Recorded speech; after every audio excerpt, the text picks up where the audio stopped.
Allahumma salli alaihi wa ala alihi wa ashabihi wa ikhwani. Ikhwan dan akhwat, para dokter yang dirahmati oleh Allah Subhanahu wa taala. Kita melanjutkan bahasan kita. Kita sampai pada hadis ke-12 tentang menghilangkan penderitaan sesama muslim. Itu hadis yang cukup panjang yang menjelaskan satu kaidah yang sangat agung, yaitu tentang al-jaza min jinsil amal. Bahwasanya balasan sesuai dengan perbuatan. Ini kaidah agung yang dalilnya terlalu banyak ya. Ratusan dalil yang menunjukkan kaidah ini balasan sesuai dengan perbuatan ya. Di antaranya ditunjukkan oleh hadis yang akan kita bahas kali ini. An Abi Hurairah radhiyallahu taala anhu anin Nabi sallallahu alaihi wasallam, dari sahabat Abu Hurairah dari Nabi sallallahu alaihi wasallam, qala man naffasa an muslimin kurbatan min kurabid dunya naffasallahu anhu kurbatan min kurabi yaumil qiyamah. Siapa yang meringankan penderitaan seorang muslim di dunia, maka Allah akan ringankan penderitaannya dari penderitaan-penderitaan hari kiamat. Wa man yassara ala mu'sirin, siapa yang mudahkan seorang yang mu'sir. Mu'sir itu orang yang sulit untuk melunasi hutang. Yassarallahu alaihi fid dunya wal akhirah, maka Allah akan memudahkan urusannya di dunia dan di akhirat. Wa man satara ala muslimin, siapa yang menutup aib seorang muslim, satarallahu alaihi fid dunya wal akhirah, maka Allah akan menutup aibnya di dunia maupun di akhirat. Wallahu fi aunil abdi ma kana al abdu fi auni akhihi. Sungguhnya Allah Subhanahu wa taala senantiasa menolong hambanya selama hamba menolong saudaranya. Ikhwan dan akhwat yang dirahmati Allah Subhanahu wa taala, di sini ada kaidah tadi kita sebutkan, al-jaza min jinsil amal ya. Al-jaza min jinsil amal, yaitu balasan sesuai dengan perbuatan.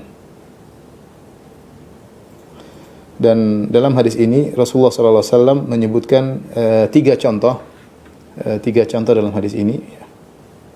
Yang pertama adalah siapa yang meringankan penderitaan seorang muslim ya, maka Allah akan ringankan penderitaannya di hari kiamat kelak. Siapa yang meringankan penderitaan seorang muslim, Allah akan ringankan penderitaannya di akhirat.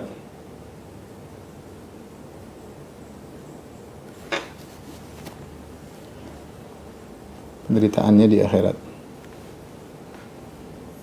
Ini yang pertama. Kemudian yang kedua, contoh yang disebutkan oleh Nabi sallallahu alaihi wasallam, man yassara ala mu'sirin, siapa yang memudahkan bagi orang yang tidak bisa bayar hutang, yang sulit bayar hutang.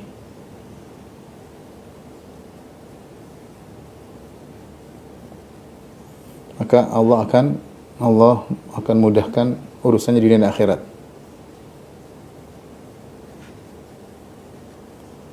Urusannya di dunia dan di akhirat. Kemudian yang ketiga, man satara ala muslimin, man satara ala muslimin satarallahu alaihi fid dunya wal akhirah. Yang ketiga, siapa yang menutup aib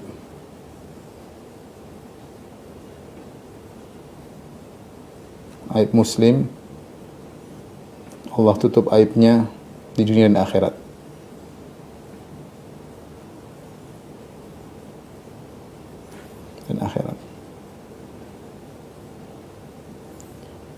Setelah itu Nabi membuat kaidah umum, wallahu fi aunil abdi maka al abdu fi auni akhihi. Jadi ini tiga contoh, tetapi kemudian ada Rasulullah berikan kaidah umum ya.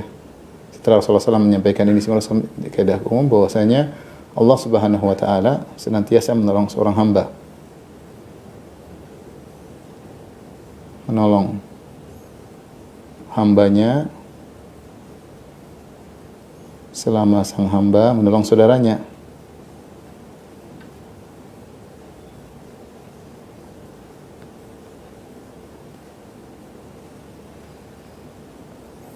Tapi kita masuk pada contoh yang pertama. Di sini Nabi mengatakan man naffasa an muslimin kurbatan min kurabid dunya. Siapa yang menghilangkan, nafas dari tanfis. Nafas itu artinya seorang yang tadinya sesak kemudian dimudahkan untuk bernapas. Jadi sehingga para ulama mengatakan maksudnya man nafasa bukan berarti menghilangkan penderitaan, meringankan sudah cukup. Seorang berusaha membantu saudaranya semaksimal mungkin. Mungkin dia tidak bisa menghilangkan penderitaannya, tapi dia bisa meringankan semaksimal mungkin yang bisa dilakukan. Meskipun dia meringankan, dia akan mendapatkan balasan di akhirat kelak. Ya. Di sini ada hal yang menarik pada contoh kedua dan ketiga. Rasulullah SAW selalu menyebutkan balasannya adalah di dunia dan akhirat. Barang siapa yang memudahkan orang yang sulit bayar hutang, Allah mudahkan urusannya di dunia dan di akhirat. Barang siapa yang menutup aib seorang muslim, Allah akan tutup aibnya di dunia dan di akhirat. Tetapi untuk contoh pertama, Rasulullah hanya membatasi pada akhirat. Kata Rasulullah SAW, siapa yang menafasa an muslimin kurbatan min kurabid dunia, siapa yang meringankan penderitaan seorang muslim di dunia, maka apa balasannya? Nafasallahu anhu kurbatan min kurabi yaumil qiyamah. Maka Allah akan meringankan penderitaannya di hari kiamat kelak. Kenapa hanya disebut tentang akhirat, tidak disebutkan penderitaan dunia? Karena sebagian ulama mengatakan penderitaan akhirat tidak ada bandingannya dengan penderitaan dunia. Penderitaan akhirat sangat berat. Sangat-sangat berat. Penderitaan dunia, bagaimanapun seorang masih mampu menghadapinya. Meskipun tertatih-tatih, meskipun terseok-seok, dia masih bisa menghadapi. Tapi kalau penderitaan akhirat, maka tidak ada yang bisa menghadapi kecuali dengan pertolongan Allah Subhanahu wa taala. Bayangkan dibangkitkan pada hari kiamat kelak, matahari jarak 1 mil, kemudian dibangkitkan dalam kondisi telanjang, ya, keringat bercucuran, hari yang kata Allah Subhanahu wa taala, yauma yaj'alul wildana syiba, hari di mana anak-anak bisa jadi beruban gara-gara saking dahsyatnya hari tersebut, ya, hari yang mengerikan. Sehingga penderitaan yang kita hadapi ini enggak ada apa-apanya. Maka Nabi tidak mengatakan Allah akan meringankan penderitaannya di dunia, enggak. Langsung Nabi pindah pada Allah akan meringankan penderitaannya pada penderitaan hari kiamat. Kenapa? Karena penderitaan hari kiamat jauh-jauh sangat berat, tidak ada bandingannya dengan penderitaan dunia. Penderitaan dunia insya Allah kita bisa hadapi, ya, kita kuat, ya, seberat apapun kalau Allah kasih kekuatan, ya, masih bisa dihadapi. Tapi kalau penderitaan akhirat mengerikan, ya. Jangan kita bicara pada hari kebangkitan, kita mau meninggal aja berat, sakaratul maut, belum tanya oleh malaikat munkar dan nakir di alam barzakh. Jadi berusaha kita membantu meringankan penderitaan orang lain, ya, semaksimal mungkin yang bisa kita lakukan. Karena semakin kita sering bantu orang, maka semakin ringan kesulitan akan kita hadapi pada hari kiamat kelak.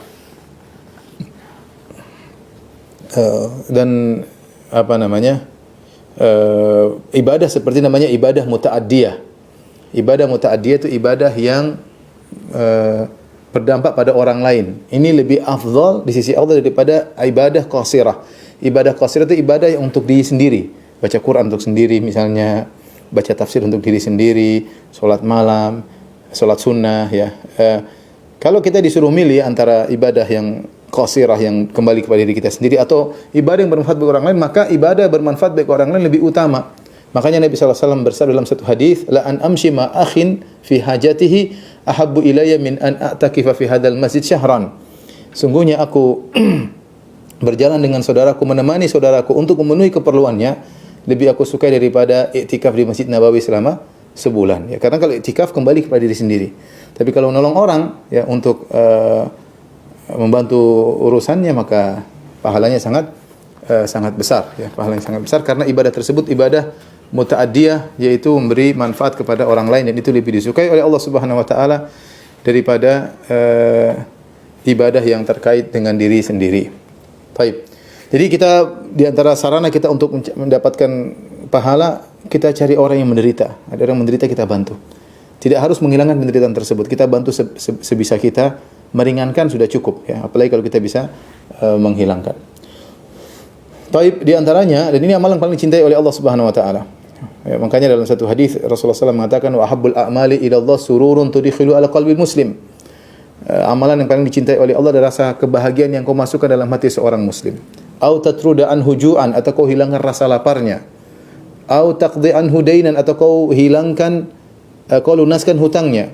Au takshifa anhu kurbatan, atau kau hilangkan penderitaannya. Ya, jadi ini amalan yang sangat dicintai oleh Allah Subhanahu wa taala, ya.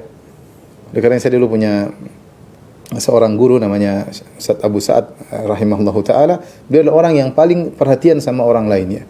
Di mana-mana ada bencana, beliau selalu paling depan ya, ke sana mencari bantuan, menyalurkan kepada orang yang susah ya.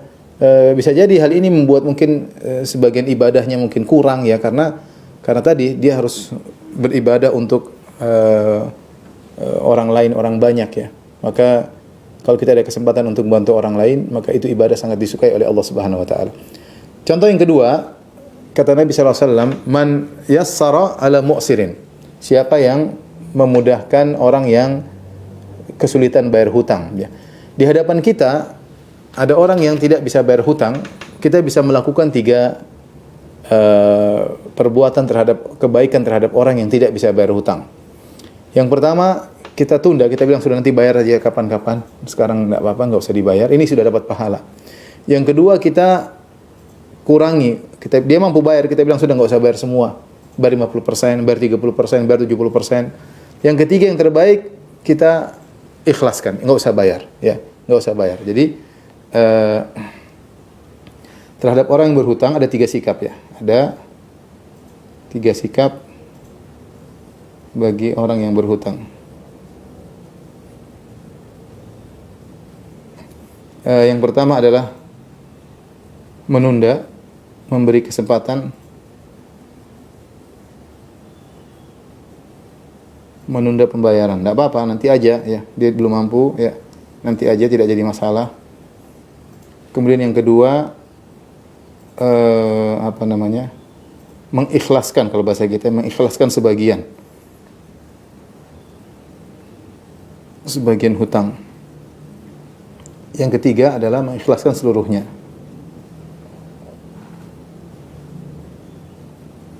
Mengikhlaskan seluruhnya, ini yang terbaik lagi ya, karena kita tahu dililit hutang adalah sesuatu yang sangat tidak enak ya, dililit hutang sesuatu yang sangat tidak enak ya. Nabi SAW pernah bersabda, la tukhifu anfusakum ba'da amniha. Janganlah kalian membuat kalian tidak tentram setelah kalian merasa tentram. Jangan bikin kalian merasa gelisah setelah kalian tentram. Apa itu ya Rasulullah? Itu hutang. Orang kalau tidak punya hutang, dia tentram. Dia tentram, dia tenang meskipun hidup sederhana. Tapi kalau dililit utang, ya hidupnya gelisah ya. Terutama kalau sudah ditagih menjadi gelisah, kadang seperti itu. Jadi seorang jangan membiasakan dirinya untuk berhutang kecuali memang dalam kondisi terdesak. Ya, jangan sering-sering berhutang kecuali dalam kondisi terdesak. Berhutang boleh, makanya Allah turunkan ayat dalam Al-Qur'an, ayat terpanjang adalah ayat tentang hutang. Ya ayyuhalladzina amanu idza tadayantum bidainin ila ajalin musamman faktubuh. Wahai orang yang beriman, jika kalian hutang piutang sampai waktu tempo pembayaran, maka catatlah. Ya, jadi boleh. Rasulullah SAW juga pernah menggadaikan sebagian barangnya untuk berhutang, dan di kalangan para sahabat juga terjadi hutang piutang. Tapi ini hukum asal sebaiknya kita hindari ya. Makanya di antara hal yang sering Nabi berdoa berlindung darinya adalah al-maghram ya. Allahumma inna a'udzubika minal ma'tham wal maghram.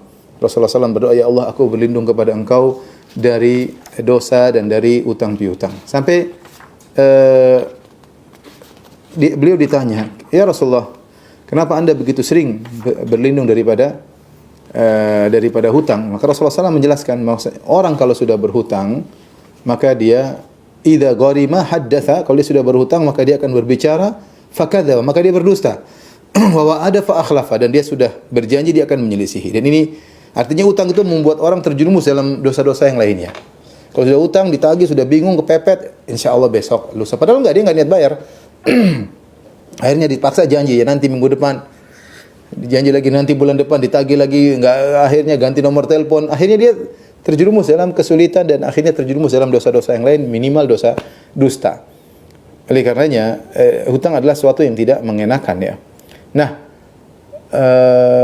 kalau ada seorang yang berhutang kepada kita, kemudian kita tagih, dan ternyata dia memang kita tahu dia sulit untuk bayar hutang, dia sudah berusaha, maka kita kasih kesempatan, kita bilang waktu yang lain, enggak ada masalah.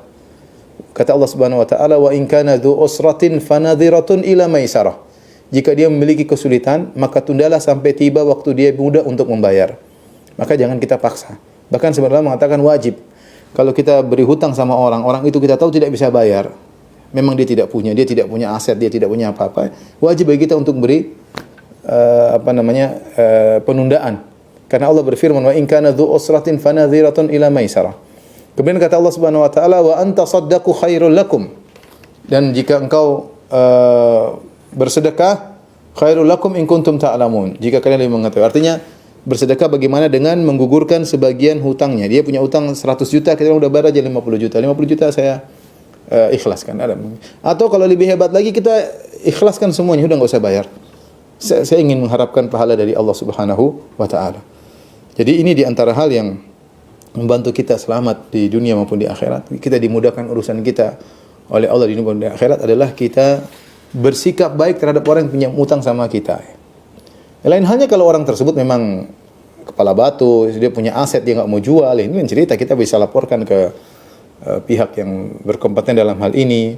Pemerintah sebenarnya bisa maksa dia untuk menjual asetnya, ya, untuk bayar hutang. Dia punya aset.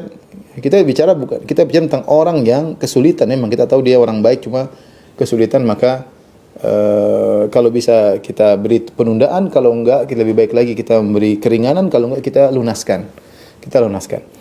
Dan ini merupakan amalan soleh yang luar biasa. Dalam satu hadis, saya bacakan hadisnya. Hadis riwayat Bukhari dan Muslim. Rasulullah SAW bercerita, talaqatil malaikatu ruha rajulin mimman kana qablakum. Ya. Malaikat menerima ruh salah seorang dari umat sebelum kalian. Ya. Faqalu a'amilta minal khair syai'an. Maka malaikat bertanya kepada orang ini, kau punya amal kebajikan enggak? Qala la, kata orang ini enggak ada. Subhanallah, dia mungkin suka maksiat, dia bilang saya enggak punya kebajikan. Qalu tadzakkar, malaikat berkata, coba ingat, kau punya kebajikan enggak? Punya kebaikan enggak? Qala, maka dia ingat, kuntu udayinun nasa, aku dulu memberi hutangan kepada orang-orang. Fa amuru fityani an yunziral mu'sir, maka aku suruh anak buahku, pegawai-pegawaiku, kalau ada orang yang sulit bayar, belum bisa bayar, saya bilang enggak apa-apa, kasih tundaan saja. Wa yatajawwazu anil musir, kalau ada yang bisa bayar, saya suruh bayar sebagian aja atau lunaskan. Qala Allah azza wa jalla, maka Allah berkata kepada para malaikat, tajawwazu anhu, maka maafkanlah orang ini. Maafkanlah orang ini. Subhanallah. Jadi rupanya di antara manfaat kalau kita bersikap baik sama orang yang berutang kepada kita, maka kita akan diampuni oleh Allah Subhanahu wa taala. Memberi utangan sendiri pahalanya setengah sedekah. Kata Nabi sallallahu alaihi wasallam, "Inna salaf yajri majra syatri sadaqah." Sungguhnya hutang itu pahalanya seperti setengah sedekah. Jadi kalau kita kasih utang orang misalnya 10 juta, meskipun dia kembalikan itu 10 juta, sama seperti kita bersedekah kepada dia 5 juta, sama. Ya, karena utang itu pahalanya setengah sedekah, meskipun 10 juta tadi kembali semuanya. Nah, apalagi kemudian kita sudah kasih hutang, kemudian kita ringankan, kemudian kita lunaskan, tentu pahalanya lebih besar lagi. Dan ingat, dalam hadis ini kata Nabi SAW, "Wa man yassara ala mu'sirin", siapa yang memberi kemudahan bagi orang yang kesulitan bayar hutang, yassarallahu alaihi fid dunya wal akhirah. Allah akan mudahkan urusannya di dunia maupun di akhirat. Ya. Allah akan mudahkan urusan di dunia maupun di akhirat. Ini yang kedua. Adapun contoh yang ketiga, Nabi SAW mengatakan, "Wa man satara ala muslimin." Sini Rasulullah SAW mengatakan, siapa yang menutup aib muslim. Di sini aib umum ya. Aib di sini man satara ala muslimin. Rasulullah tidak menyatakan barang siapa menutup sesuatu, tapi barang siapa menutup atas seorang muslim. Rasulullah SAW tidak menyebutkan objeknya, maf'ul bihnya. Jadi harusnya kan barang siapa yang menutupi apanya seorang muslim. Tapi Rasulullah SAW tidak menyebutkan apanya. Rasulullah SAW mengatakan barang siapa menutupi seorang muslim.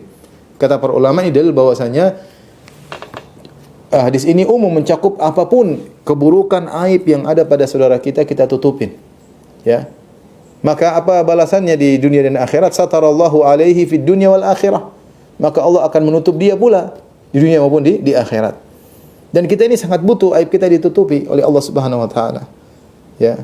Di antara doa zikir pagi petang, Allahumma stur aurati wa amin rawati. Ya Allah, tutuplah auratku dan berilah ketentraman dalam jiwaku, ya. Jadi kalau kita melihat aib saudara kita, aib apapun berkaitan dengan dirinya, berkaitan dengan agamanya, berkaitan dengan keluarganya, anak istrinya, berkaitan dengan pekerjaannya. Kalau kita aib, kita lihat. Kalau Allah membuat kita mengetahui aib tersebut, hendaknya kita tutup, jangan kita ceritakan sama orang. Meskipun hati ini gatal untuk bercerita, ya. Makanya sungguh perkara yang buruk kalau ada seorang bangga dia mengetahui aib banyak orang. Oh, saya tahu ini ibu ini begini, saya tahu orang ini begini. Dia bangga, dia menceritakan aib-aib orang, dia bangga. Ini adalah suatu yang buruk ya. Seorang harusnya menutup aib saudaranya. Siapa di antara kita tidak ingin ditutup aibnya? Ditutup aibnya di dunia. Lebih penting lagi kalau agar kita tidak dipermalukan di akhirat kelak. Kita ini berusaha tidak melihat aib orang. Berusaha, jangan biasakan diri kita untuk tajasus, cari tahu sana, cari. Kita berusaha tidak perlu tahu aib orang. Alhamdulillah Allah telah menutup mata kita dari melihat aib orang. Alhamdulillah Allah menutup telinga kita tidak mendengar aib orang. Kita bersyukur kalau tidak tahu seperti itu. Makanya Rasulullah SAW dalam satu hadis Rasulullah SAW mengatakan, janganlah salah seorang kalian menceritakan tentang orang lain kepada aku. Aku ingin keluar kepada kalian wa ana salimus sadar. Aku ingin hatiku lapang, tidak tahu tentang aib-aib orang. Ya. Kalau mata kita tidak melihat aib orang, telinga kita tidak mendengar aib orang, itu yang terbaik. Tapi kalau qadarullah, ternyata Allah berkehendak kita melihat aib saudara kita melihat aib saudara kita tutup. Dan itu terjadi. Entah seperti saya ustaz, ada yang tanya lah, ada yang inilah, ada yang ini, sehingga saya akhirnya tahu aib banyak orang. Banyak kadang aib teman sendiri, kadang aib yang lain. Jadi qadarullah seperti itu ya. Maka terkadang syaitan datang menggoda kita untuk menceritakan. Kalau kita ada masalah sama orang tersebut, kita ingin membongkar aibnya, kita tutup. Ini saatnya kamu nutup aibmu sendiri. Karena kalau kau menutup aib saudaramu, aibmu akan ditutup di dunia. Apalagi di akhirat kita butuh ditutup aib kita. Sebagian orang dibongkar aibnya di hadapan khalayak pada hari kiamat kelak. Kita tidak ingin. Rasulullah mengabarkan sebagian orang aibnya terbongkar di hari kiamat kelak. Ya. Kita ingin aib kita ditutup di dunia dan terlebih lagi di akhirat. Siapa sih di antara kita tidak punya aib? Siapa sih di antara kita tidak punya kesalahan? Oleh karenanya kalau kita tahu kesalahan orang, kita tutup, ya, tutup. Kita tutup aib tersebut agar aib kita ditutup oleh Allah di dunia, terlebih lagi di akhirat. Dan ada hadis yang menunjukkan sebaliknya. Siapa yang suka membongkar aib orang, dia akan dibongkar aibnya oleh Allah Subhanahu wa taala. Dalam hadis kata Rasulullah sallallahu alaihi wasallam, ya ma'syara man amana lisanuhu wa lam yu'min qalbuhu. Ya. La taktabul muslimin wa la tattabi'u auratihim. Wahai orang-orang yang baru beriman lisannya, hatinya tidak beriman, baru imannya sampai di lisan aja. Janganlah kalian menggibah kaum muslimin dan jangan kalian mencari-cari kesalahan kaum muslimin. Wa man yattabi' aurata akhihi yatba'ullahu auratahu walau fi baiti ummihi atau kama qala Nabi sallallahu alaihi wasallam. Ya. Barang siapa yang mencari aib-aib saudaranya, Allah akan bongkar aibnya meskipun dia sembunyi di rumah ibunya. Jadi kalau Anda menutup aib orang, aib Anda akan ditutup di dunia pun akhirat. Kalau Anda membongkar aib orang, Anda akan dibongkar aibnya kalau tidak di dunia, di akhirat. Itu perkara yang sangat buruk ya.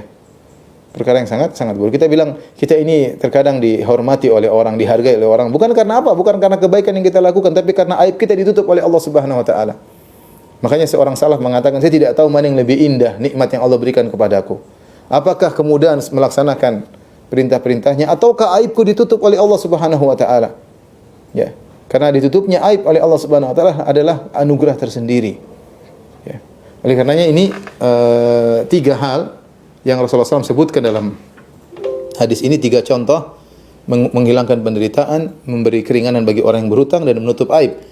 Tiga contoh ini tidak terbatas pada tiga contoh ini. Rasulullah SAW kemudian di akhir hadis memberikan kaidah umum. Wallahu fi aunil abdi, maka al abdu fi auni akhihi. Maka Allah senantiasa menolong seorang hamba selama seorang hamba menolong saudaranya. Ya, selama seorang hamba menolong saudaranya. Maka kita berusaha membantu saudara kita yang bisa kita lakukan semaksimal mungkin ya. Kita bantu dengan harta, kita bantu dengan pikiran, kita bantu dengan ide, apa saja yang bisa kita lakukan untuk saudara kita, maka lakukanlah, maka niscaya Allah akan membantu kita. Baik. Kita lanjutkan hadis berikutnya. Hadis ke-13, keutamaan orang yang menunjukkan kepada kebaikan. Keutamaan orang yang menunjukkan pada kebaikan.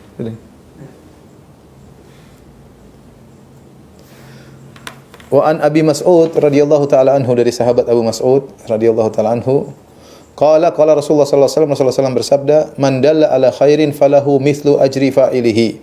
Siapa yang menunjukkan pada kebaikan, bagi dia pahala seperti orang yang melakukannya. Subhanallah. Man dalla ala khairin, siapa yang melakukan kebajikan, falahu mithlu ajri fa'ili, bagi dia pahala orang yang melakukannya. Akhrajahu Muslim, hadis riwayat Muslim. Hadis ini panjangnya saya akan bacakan. An Abi Mas'ud Al-Ansari, lengkapnya dari sahabat Abu Mas'ud Al-Ansari, qala jaa rajulun ila Nabi sallallahu alaihi wasallam. Ada seorang datang kepada Nabi sallallahu alaihi wasallam, faqala inni ubdi' bi. Ya Rasulullah, ontaku tidak bisa mengangkutku. Fahmilni, maka carilah tunggangan untukku.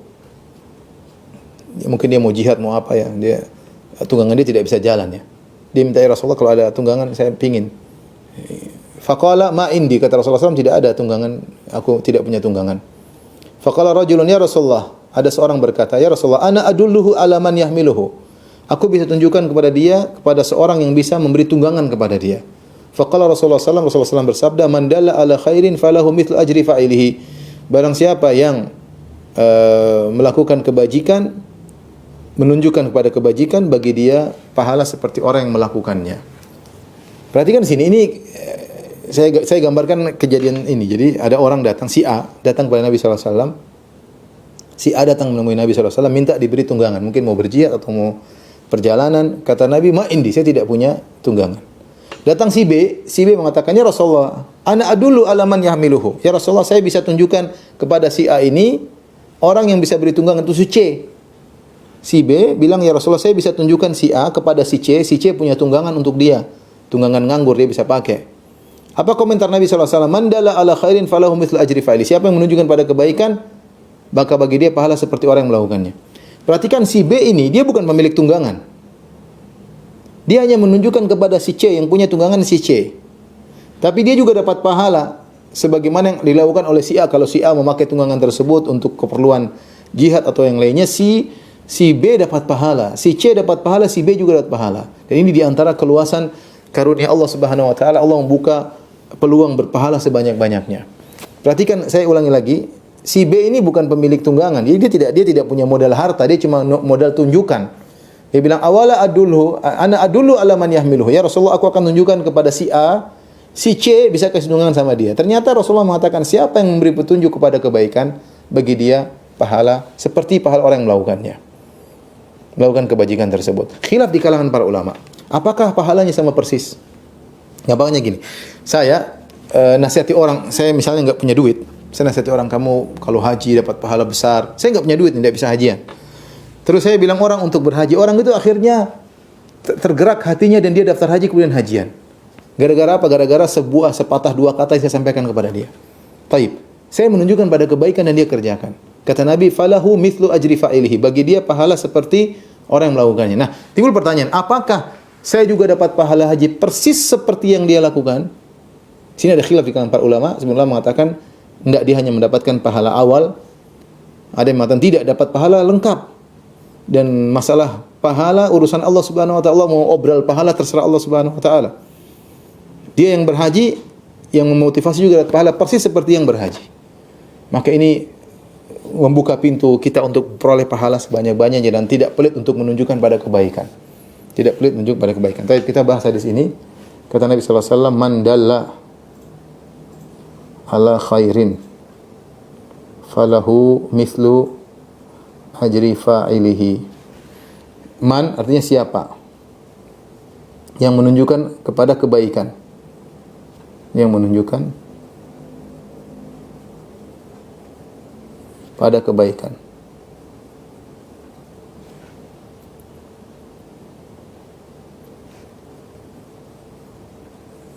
baginya pahala seperti orang yang melakukannya.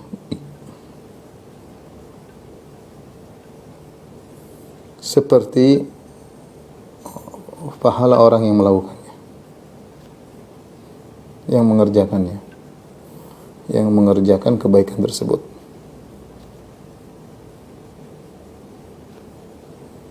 Tapi yang saya ingin bahas pertama di sini man. Man di sini umum. Di sini kalimat syarat. Siapa? Ini menunjukkan umum. Jadi tidak harus ustadz ya. Siapa saja. Ustadz, bukan ustadz. Siapa saja. Siapa saja. Maksud saya untuk melaksanakan haji ini tidak disyaratkan kita harus sebagai ustadz. Tidak, kita bisa ngajak orang sholat, Kita bisa ngajak orang untuk ikut pengajian, ya. Banyak kita bisa share link pengajian misalnya, banyak hal. Kita bisa ngajak orang untuk hajian, kita bisa ngajak untuk bersedekah, ya. Jadi umum, man dalla ala khairin, siapa yang menunjukkan pada kebaikan. Kebaikan di sini nakirah, di sini khairin. Kalau nakirah tanwin, kebaikan di sini umum. Umum. Mencakup kebaikan apapun.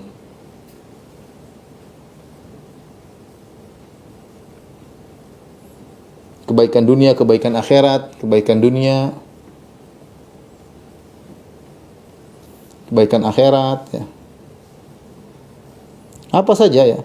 Kebaikan akhirat misalnya ngajak sholat, ngajak haji, ngajak puasa, orang ikut. Kebaikan dunia seperti mungkin ngajar ilmu tertentu atau sedekah, kasih bantuan orang. Kebaikan apapun, ya.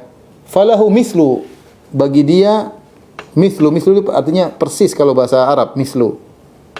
Bagi dia seperti. Jadi pahalanya sama, antara yang menunjukkan dan yang mengerjakan pahalanya sama. Yang sekedar menunjukkan dan yang mengamalkan, mengerjakan, mengamalkan sama pahalanya.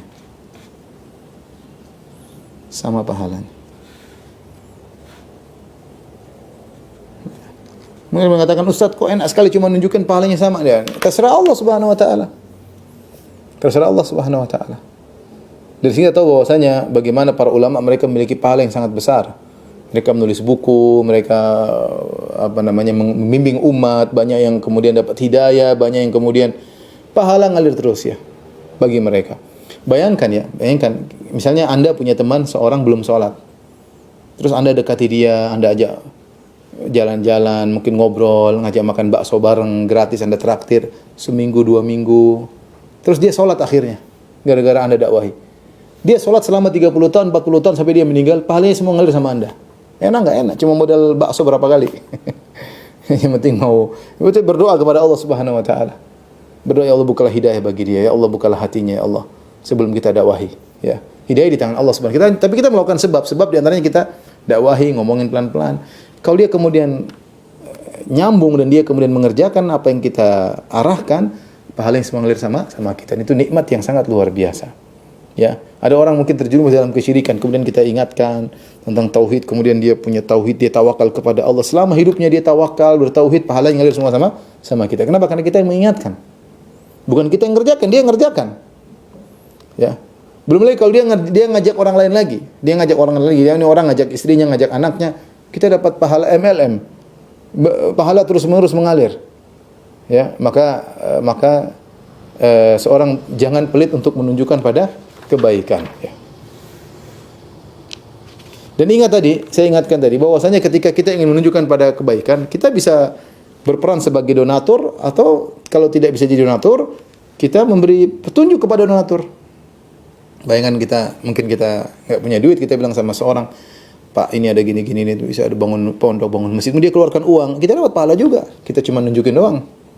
Ya, tapi jangan kita memposisikan diri sebagai orang pelit, enggak, ya. Artinya kalau kita punya duit, kita yang lebih utama untuk membantu. Tapi kalau kita enggak punya uang, ya kita bisa membantu dengan motivasi, dengan menunjukkan kepada menjadi penghubung antara yang membutuhkan dengan yang membantu, yang mendonasi, ya. Kita juga dapat pahala, ya. Baik, hadis berikutnya. Sepertinya ini hadis yang terakhir yang kita bahas pada kesempatan kali ini, karena pada pertemuan berikutnya kita masuk pada bab yang ketiga, bab zuhud dan wara', bab baru. Ya. Baik, hadis ketiga pada pertemuan kita kali ini.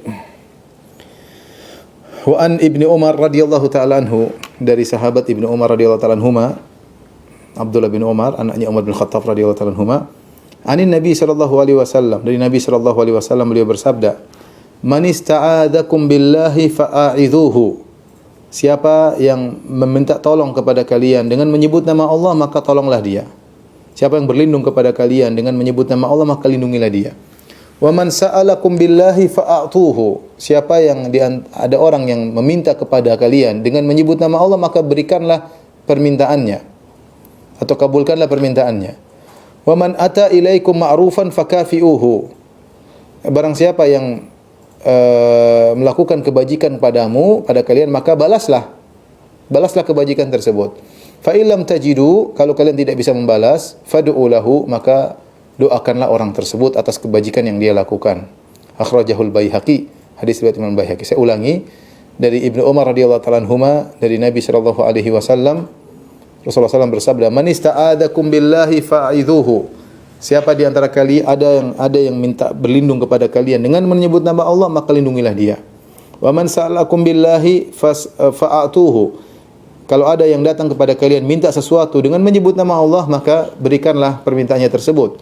Wa man ata ilaikum ma'rufan fakafi'uhu. Barang siapa yang melakukan kebaikan kepada kalian, maka balaslah dengan setimpal. Fa illam tajidu, jika kalian tidak bisa membalas dengan setimpal, fad'u lahu, maka doakan dia, ya. Doakan dia. Tapi di sini ada beberapa permasalahan, ya. Yang pertama, kalau ada orang datang kemudian minta perlindungan atau minta sesuatu dengan menyebut nama Allah. Dia mengatakan billahi, dengan menyebut nama Allah, lindungilah aku diburu oleh ini, aku dizalimi oleh si fulan, demi Allah lindungi aku. Di antara konsekuensi tauhid kita kepada Allah, karena dia menyebut nama Allah Subhanahu wa taala, maka kita wajib untuk membantunya kalau kita mampu. Ya, kita mampu melindunginya wajib karena dia menyebut nama Allah. Allah telah memberikan kita anugerah punya kemampuan untuk melindungi. Lain halnya kalau kita nggak mampu, kita bilang saya nggak mampu. Kalau saya bantu kamu, saya tolong kamu, saya juga dapat mudarat. Keluarga saya juga berbahaya. Ya, saya tidak mampu. Ini kita bicara tentang orang yang mampu. Jadi ada orang datang minta perlindungan dengan menyebut nama Allah. Nah, di antara bentuk pengagungan kita terhadap Allah, karena dia menyebut nama Allah, maka kita bantu dia. Karena Allah yang telah memberikan kita kemampuan untuk menolongnya, untuk melindunginya. Kemudian yang kedua, kata Nabi SAW, "Wa man sa'alakum billahi fa'atu." Siapa yang minta kepada kalian dengan menyebut nama Allah, maka berikanlah.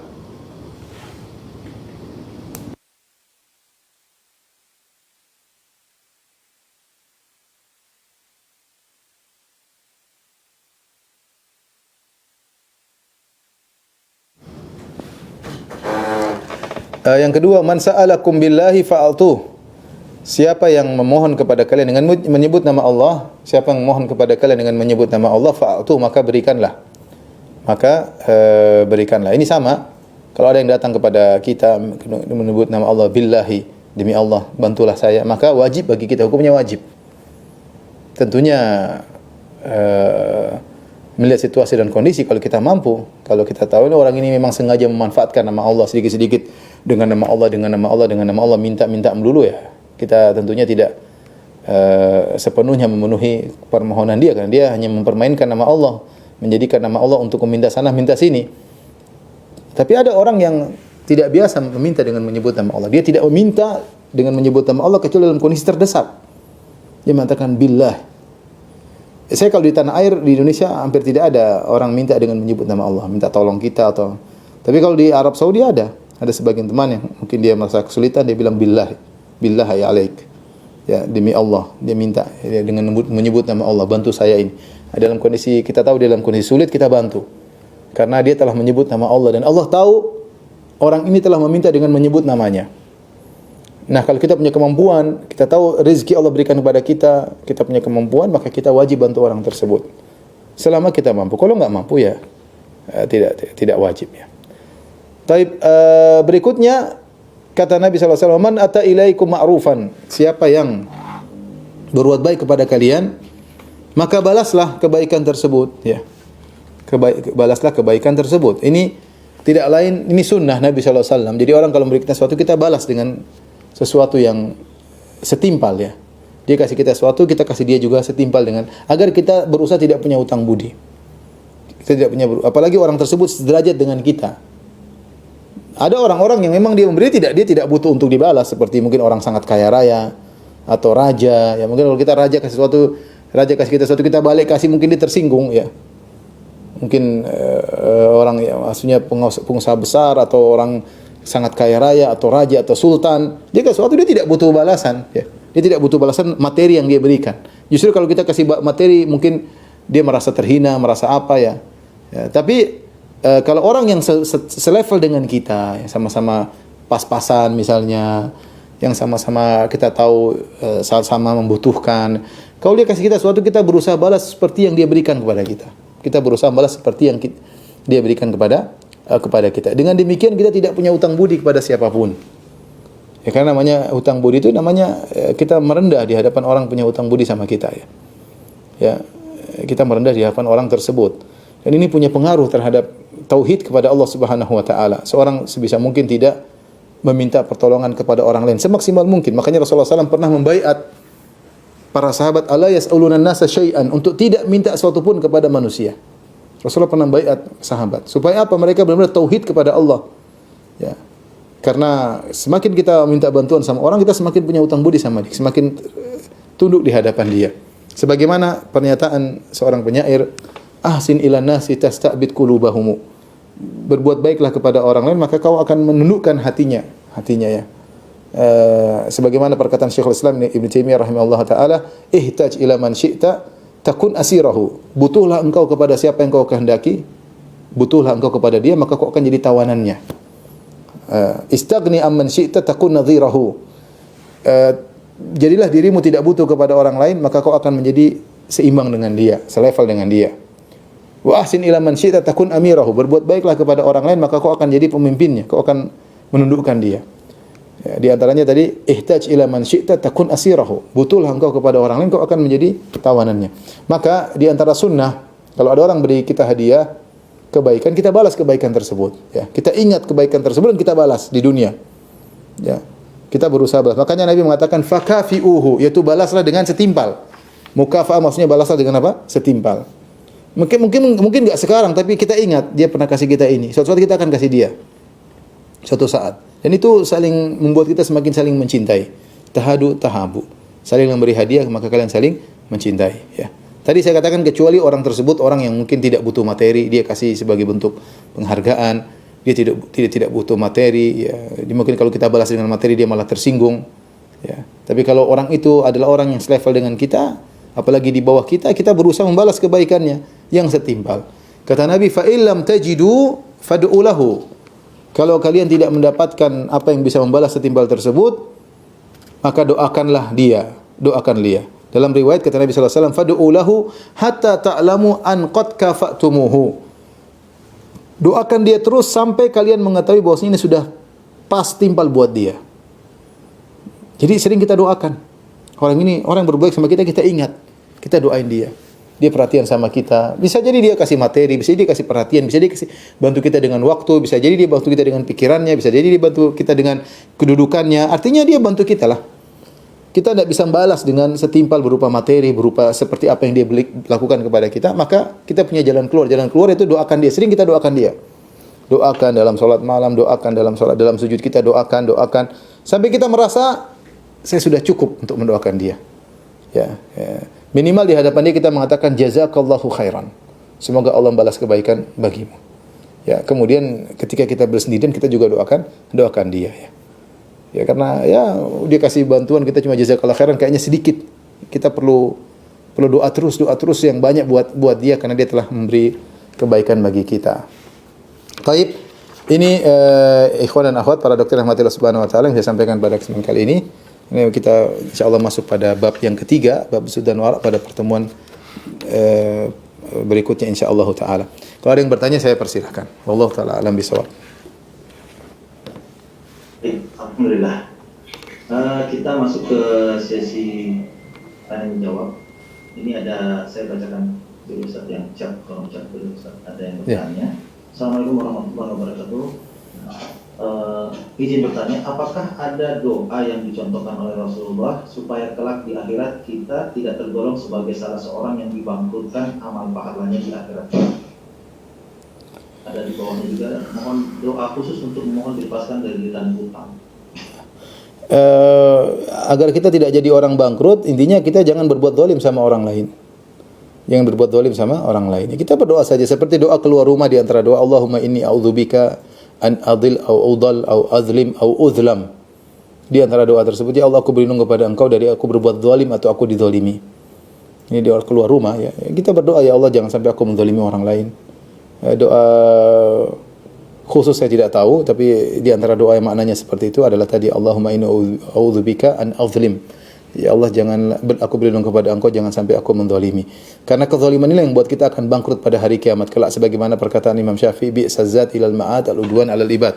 Seburuk-buruk bekal pada hari kiamat kelak untuk bertemu dengan hari kebangkitan adalah buat zalim kepada orang lain. Karena kalau kita berbuat zalim, ya kita akan bayar kezaliman tersebut dengan pahala-pahala yang kita miliki.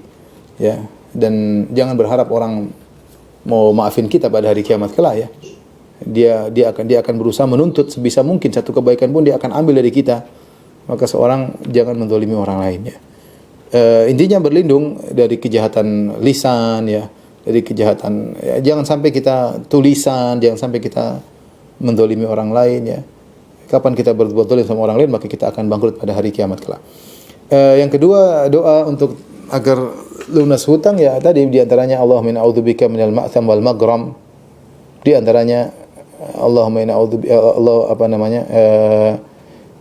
doa agar kita bisa ya tadi Allahumma inna a'udzubika minal ma'tham wal maghram. Ya Allah, aku berlindung kepada Engkau dari dosa dan utang ya. Dengan kita berlindung dari hutang, ya mudah-mudahan utang kita mudah untuk dilunasi. Allah alam bisawab. Kita berikan kesempatan kepada yang raise hand dulu. Ada tadi Mas Satria Arif Wibowo, silakan. Assalamualaikum warahmatullahi wabarakatuh. Ustaz Firanda, semoga Allah menjaga antum terus diberi kesehatan. Amin. Saya mau bertanya, seandainya misalnya saya hutang sama orang, tapi orangnya nggak tahu kemana itu Ustaz, mau dicari, lost contact, HP-nya saya kan ganti ini baru gitu, terus hilang kontaknya, terus gimana saya bisa menyelesaikan kewajiban itu? Jasa kalau saya lupa di antara doa tadi, Allahumma kfini bihalalika an haramika wa aghnini bifadlika aman siwak. Ini di antara doa, Allahumma kfini bihalalika an haramika wa aghnini bifadlika aman siwak. Itu juga di antara doa agar terlilit hutang bisa lunas ya. Ya tentu dengan berusaha, dengan niat yang tulus, berusaha minta kepada Allah Subhanahu wa taala. Dan doa-doa ini biasanya dihafalkan oleh sebagian kawan karena terlilit hutang. Dan tidak apa-apa, doa terus dengan doa tersebut. Siapa sih di antara kita yang tidak punya hutang ya? Ya kita kadang punya hutang, kadang pengusaha juga punya duit, juga punya hutang ya. Intinya kita kalau perlu boleh berhutang, kalau sudah punya hutang segera lunasi, jangan ditunda-tunda. Berkaitan dengan pertanyaan kedua, kita lost contact ya. Orang yang punya hutang sama kita, sekarang kita harus berusaha cari lewat medsos, dengan Facebook atau dengan siapa. Kita berusaha mencari di mana lokasi dia ya. Kita berusaha dan kita siapkan uang untuk membayar utang tersebut ya. Seandainya kita tidak benar-benar lost contact, tidak tahu ya, berarti kita niatkan, kita sedekahkan dengan niat pahalanya untuk orang tersebut. Tetapi jika kemudian suatu hari dia datang dan dia tagih, maka kita harus bayar. Kita harus bayar dan sedekah yang sudah kita sedekahkan tadi menjadi pahala bagi kita. Tapi ini terakhir. Ya selama masih mungkin kita untuk mencari, alhamdulillah sekarang media sosial mudah, kontak juga mudah, komunikasi mudah. Kita cari pengumuman, tanya teman, tanya dia sekolah di mana. Insya Allah kita tahu kalau kita berusaha kita dapat. Tapi tadi kalau toh tidak dapat, kita sudah berusaha semaksimal mungkin nggak dapat kontaknya, maka utang kita tadi kita sedekahkan atas nama dia. Pahalanya buat dia. Tapi kalau suatu saat dia datang dan dia menagih, maka kita harus tetap bayar dan pahala itu dibuat kita. Allah alam bisawab. Dan pertanyaan lumayan menarik juga. Bagaimana bila ada seorang yang mencurahkan kisah hidupnya yang disakiti oleh suaminya di novel? Apakah dia termasuk membuka aib? Dari awal si penulis tidak mengatakan itu kisah dia, tapi karena kekuatan netizen sehingga tahu siapa di balik cerita itu. Apakah penulis tersebut membuka aib? Jelas.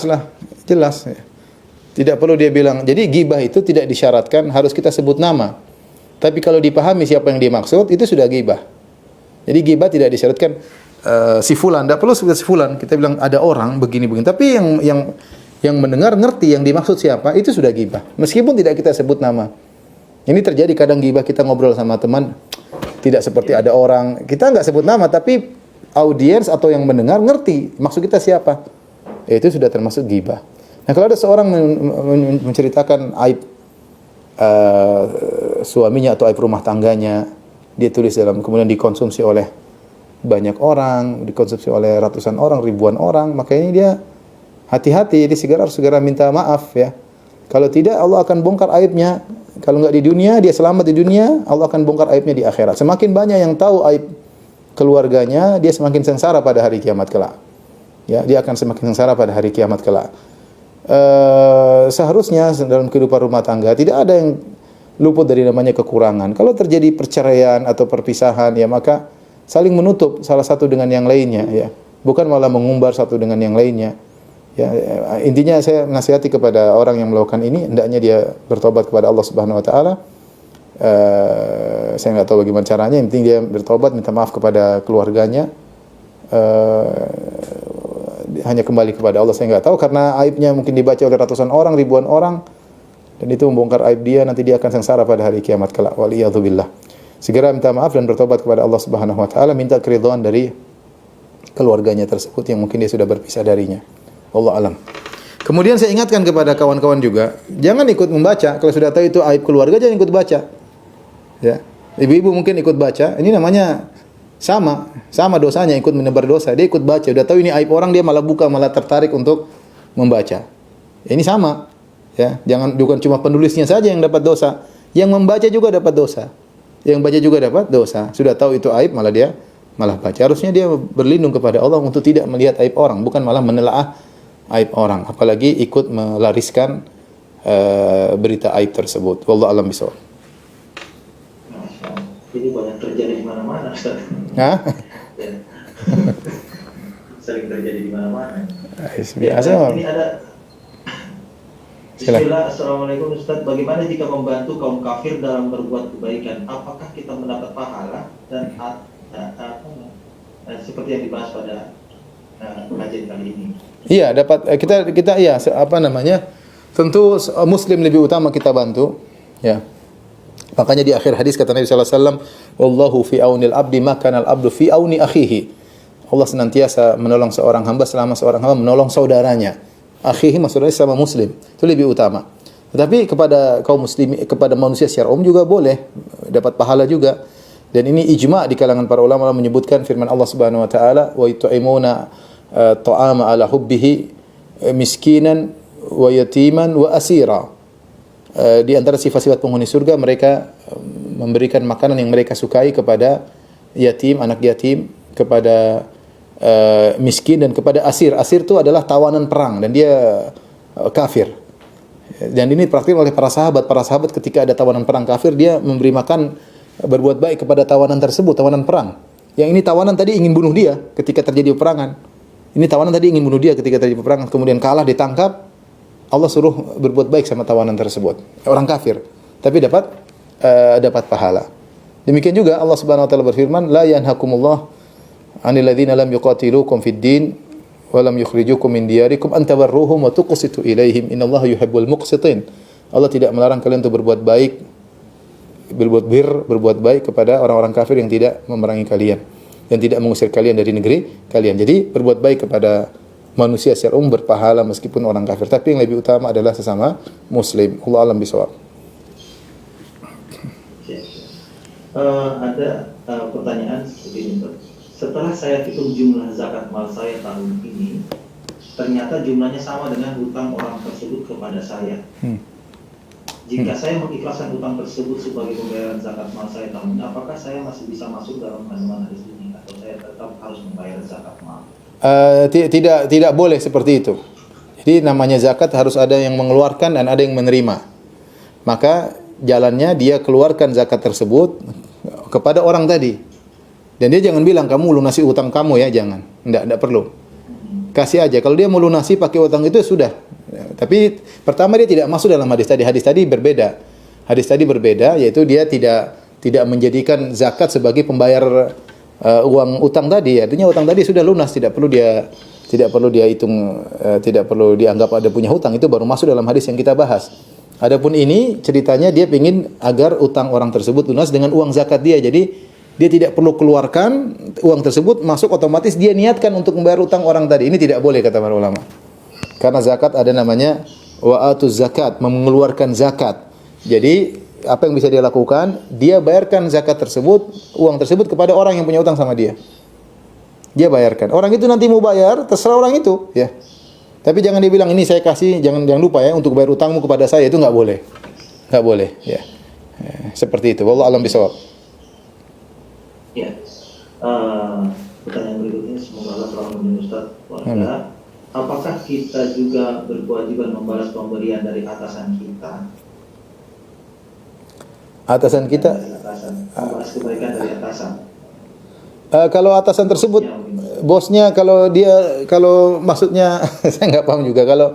Kalau itu hanya memang sudah konsekuensi dari pekerjaan, ya itu bukan utang budi berarti. Tidak itu bukan utang. Tapi biasanya atasan biasanya orang kaya, atasan kita dia tidak butuh, seperti biasanya cuma kita doakan. Biasanya saya nggak tahu ya. Ada atasan baik, bos kita owner. Ini biasanya dia tidak butuh, dia sudah baik sama kita, yang paling tidak kita bekerja sesuai dengan keinginan dia, itu sudah kita berbuat baik sama dia. Kita berhak menerima gaji, kita bekerja profesional. Kalau kita membeli hadiah suatu saat, boleh-boleh saja sebagai kawan, sebagai pegawai yang baik, tapi tidak harus, karena yang harus tuh kalau kita punya utang budi. Kalau kita nggak punya utang budi, kalau kita kerja dapat gaji, tidak ada masalah. Ya, mungkin kita kasih sedikit kesempatan buat yang raise hand. Oke, silakan. Prili dari silakan Prili. Ya, alhamdulillah. Bismillahirrahmanirrahim. Assalamualaikum warahmatullahi wabarakatuh, Ustaz. Mohon izin bertanya, saat ini sedang banyak terjadi tren menulis buku beramai-ramai. Jadi satu buku ditulis oleh beberapa penulis yang sejatinya pekerjaannya bukan menulis, tapi penggiatan kepada banyak orang untuk gemar menulis. Tapi kadang-kadang idenya adalah tujuannya untuk mendapatkan inspirasi, yang mana untuk mencapai inspirasi itu orang akhirnya menceritakan aibnya masing-masing, Ustaz.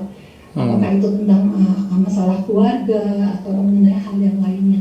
Nah, yang semacam ini apakah ini menjadi suatu kebaikan atau menjadi suatu keburukan, Ustaz? Kadang juga ada yang menuliskan suatu cerita yang membuat orang itu sebenarnya hanya terus-menerus mengeluh. Karena lupa istilahnya dalam bahasa Arab itu ada satu kondisi yang orang gemar untuk terus-menerus merasakan kesedihannya, itu kan bukan suatu kebaikan, Ustaz. Mohon nasihatnya. Jazakallahu khairan. Tren yang kalau trennya bermanfaat, kemudian tidak melanggar syariat, maka tidak mengapa, karena seorang latih untuk menulis, latih untuk mengungkapkan secara teratur, secara tertata dengan rapi, itu perlu ya.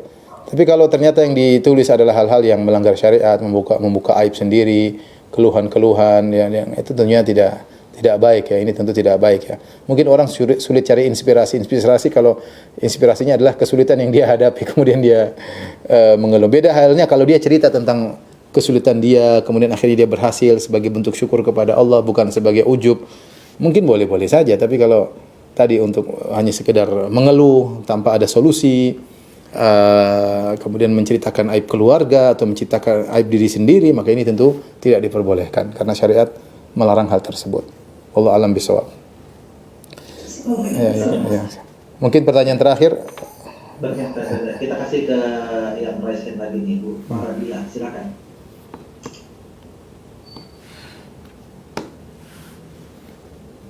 Bismillahirrahmanirrahim. Assalamualaikum warahmatullahi wabarakatuh, Ustaz. Waalaikumsalam warahmatullahi wabarakatuh. Izin bertanya dua hal, Ustaz. Sebenarnya pertanyaan inti saya cuma satu, tapi tadi ada pertanyaan yang terlontar dan sudah Ustaz jawab. Boleh saya menyambung, Ustaz? Boleh, silakan. Tentang zakat mal tadi, ada seseorang yang dia sudah menghitung zakat malnya, tapi kebetulan dia mengelola mengasuh, mempunyai beberapa anak asuh, ada uang tabungan yang dia sisihkan, kemudian untuk zakat mal itu dia masukkan ke situ, tapi tidak memberitahukan kepada si anak ini, Ustaz, karena ada beberapa anak yang dia kelola di situ. Itu bagaimana, Ustaz? Tidak apa-apa, nggak ada masalah. Jadi kalau kita tahu pastikan bahwasanya orang tersebut berhak menerima zakat mal, kita nggak perlu bilang, kita kasih aja. Kita perlu bilang kalau kita ragu. Misalnya kita ragu dia ini orang miskin atau bukan, kita bilang ini zakat mal ya. Tapi kalau kita sudah pasti dia orang yang membutuhkan, tidak perlu kita bilang ini zakat mal, nggak perlu. Kita kasih aja mungkin untuk menjaga hatinya, apalagi anak-anak asuh, nggak ada masalah. Kita sisihkan untuk mereka, karena mereka punya hak untuk mendapatkan zakat mal. Orang miskin, apalagi anak yatim ya, jadi tidak masalah. Tidak harus menyebut ini zakat mal dan tidak perlu memberitahu kepada mereka. Wallahu a'lam bishawab.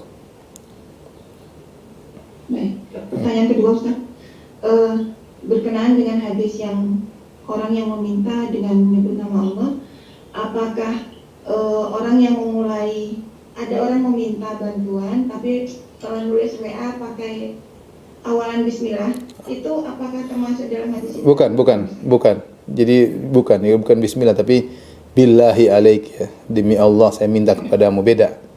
Bukan bismillah ya. Enggak beda ya. Jadi tidak sama. Cukup Ustaz. Oke. Demikian ikhwan dan akhwat yang rahmatillah subhanahu wa taala kajian kita. Insyaallah kita lanjutkan pada kesempatan yang lain. Kurang lebihnya mohon maaf. Wabillahi taufiq wal hidayah. Assalamualaikum warahmatullahi wabarakatuh.